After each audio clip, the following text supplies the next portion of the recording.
Hi everybody, it's Hugo, and today I'm going to show you how to use the SolarWind graph and how to take advantage of its hidden features. So first of all, once I am in the website, I can very quickly jump into the SolarWind tab here. And here I will now see 5 windows. So the first one being the interplanetary magnetic field, and the 4 bottom ones being the plasma. So the speed, the density, the pressure, and the temperature.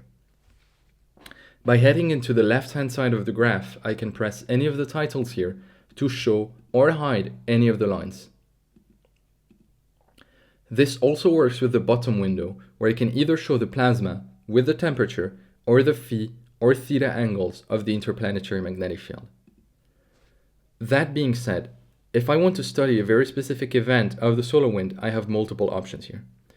The easiest one is to head into the bottom left corner of the graph and adjust the time frame. So here I will select 30 days. Having selected a bigger time frame, I can now see that the resolution is now at 30 minutes. So what does that mean?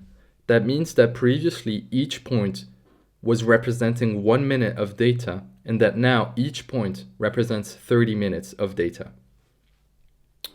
Now let's say I am interested into a very specific portion of that time frame. I can head into the graph and use the wheel of my mouse to zoom in.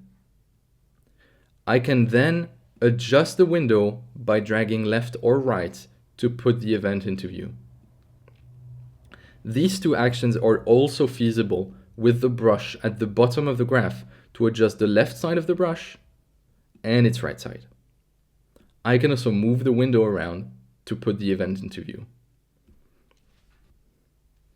Now, let's say I want to study one very specific portion inside that window with more precision.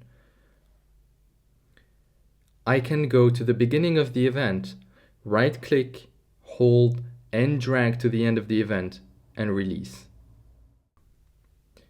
You can now see that within the window, I requested more precision.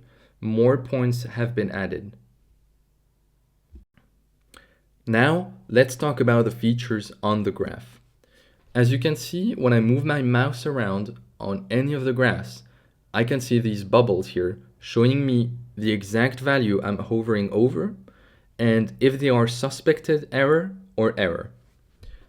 These errors can also be seen by these red lines here behind the main line. As you can see, behind the main line, there are also grayed out points, and these points represent the value of the satellite that is not active at the moment. To check which of these satellites it is, you can go into the bottom bar and see the color here, which is blue for this part and green for that one. A satellite is at each point automatically assigned regarding its quality and its position. By hovering over the graph, you can see that these points correspond to Discover in blue, and the shift happens now, where it's ACE in green. If you are interested into only one satellite, you can go into the source button here and select any of those.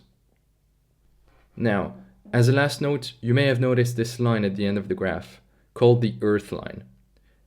As you may know, both of the satellites used for this graph, Discover and ACE, are located at the L1 point about 1,500,000 kilometers away from Earth.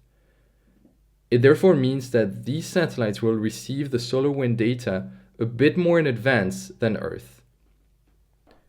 This line is thus calculated using the latest speed information, and the travel time is indicated at the top left corner of the graph, now about an hour. It therefore means that everything situated on the right side of this line has not yet affected Earth.